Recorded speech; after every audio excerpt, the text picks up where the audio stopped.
ಎಲ್ಲ ಸಂಘಟನೆಗಳ ನಾಯಕರುಗಳೇ ಮತ್ತು ಚಿಂತಾಮಣಿಯ ವಿವಿಧ ಸಂಘಟನೆಗಳ ಮುಖಂಡರುಗಳೇ ಮತ್ತು ಕಾರ್ಯಕರ್ತರು, ಈಗಾಗಲೇ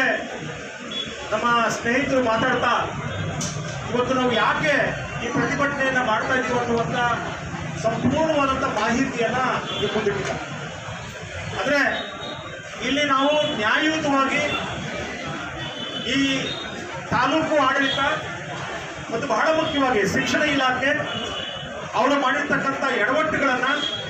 ಸರಿಪಡಿಸ್ಕೋಬೇಕು ಮತ್ತು ನಮ್ಮ ನ್ಯಾಯಯುತವಾಗಿರ್ತಕ್ಕಂಥ ಬೇಡಿಕೆಗಳು ಮತ್ತು ನ್ಯಾಯಯುತ ಅನ್ನೋದಕ್ಕಿಂತ ಇದಕ್ಕಿಂತ ಮೊದಲೇ ಶಿಕ್ಷಣ ಇಲಾಖೆಯ ಮುಖಾಂತರ ಏನಿವತ್ತು ಆ ಶಾಲೆಯನ್ನು ನಡೆಸಲಿಕ್ಕೆ ಅದನ್ನು ದತ್ತು ತಗೊಳ್ತಕ್ಕಂಥ ಟ್ರಸ್ಟ್ ಏನಿದೆ, ಆ ಟ್ರಸ್ಟ್ ನಡುವೆ ಒಂದು ಕಾನೂನಾತ್ಮಕವಾಗಿ ಕಾನೂನಿನ ಚೌಕಟ್ಟಿನಲ್ಲೇ ಒಂದು ಒಡಂಬಡಿಕೆ ಆಗಿದೆ, ಒಂದು ರೀತಿಯ ಅಗ್ರಿಮೆಂಟ್ ಆಗಿದೆ. ಅದರಂತೆ ಮತ್ತೆ ಸುಮಾರು 1.5 ಕೋಟಿ ರೂಪಾಯಿಗಳಷ್ಟು ದುಡ್ಡನ್ನು ಖರ್ಚು ಮಾಡಿ ಕಳೆದ 1 ವರ್ಷದಲ್ಲಿ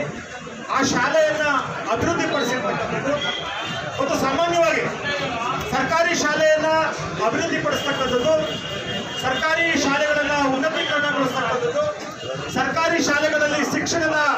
ಏನು ಕ್ವಾಲಿಟಿ ಇದೆ ಅದನ್ನು ಹೆಚ್ಚಿಸ್ತಕ್ಕಂಥ ಜವಾಬ್ದಾರಿ ಇರ್ತಕ್ಕಂಥದ್ದು ಸರ್ಕಾರಕ್ಕೆ ಮತ್ತು ಶಿಕ್ಷಣ ಇಲಾಖೆ ಮತ್ತು ಅದ್ರ ಜೊತೆಗೆ ಈ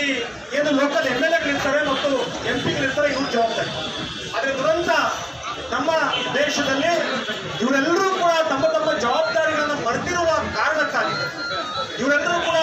ತಮ್ಮ ಕೆಲಸಗಳನ್ನು ಮರೆತಿರುವ ಪರಿಣಾಮ ಏನಾಗಿದೆ ಅಂದರೆ ಇವತ್ತು ಸರ್ಕಾರಿ ಶಾಲೆಗಳು ಒಂದು ರೀತಿ ಕೆಲಸಕ್ಕೆ ಬಾರದೇ ಇರತಕ್ಕಂಥ ಕೊಟ್ಟಿಗೆಗಳನ್ನು ಶಾಲೆಯ ರೂಪ, ಶಾಲೆ ಅಥವಾ ಕಲಿಕಾ ಕೇಂದ್ರಗಳಾಗಿ ಉಳಿದಿಲ್ಲ, ಅವೊಂದು ರೀತಿ ಕೊಟ್ಟಿಗೆಗಳಾಗಿ ಉಳ್ಕೊಂಡಿಲ್ಲ. ಆದರೆ ಇಂಥ ಸಂದರ್ಭದಲ್ಲಿ ಸರ್ಕಾರ ಮಾಡಬೇಕಾಗಿದ್ದಂಥ ಕೆಲಸವನ್ನು ಒಂದಿಷ್ಟು ಸಂಸ್ಥೆಗಳು, NGOಗಳು, ಟ್ರಸ್ಟ್ಗಳು ತಮ್ಮ ಜವಾಬ್ದಾರಿ, ಸಾಮಾಜಿಕ ಜವಾಬ್ದಾರಿಯಿಂದ ಅದನ್ನ ಅಭಿವೃದ್ಧಿಪಡಿಸಲಿಕ್ಕೆ ತಗೊಂಡು ಆ ಪ್ರಕ್ರಿಯೆಯೊಳಗೆ ಒಂದಿಷ್ಟು ನಿಯಮ ಅಂಬೇಡ್ಕರ್ ಮತ್ತು ಅವರ ಸಂವಿಧಾನ, ಬಹುಶಃ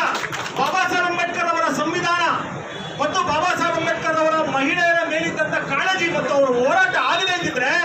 ನೀನು ಯಾವ ಮನೆಯಲ್ಲಿ ಮುಸುಳಿ ತಿರ್ಕೊಂಡು ಯಾವ ಮೂಲೆಯಲ್ಲಿ ತಿಂದಿರ್ತಿದೆಯೋ ಗೊತ್ತಿರಲಿಲ್ಲ.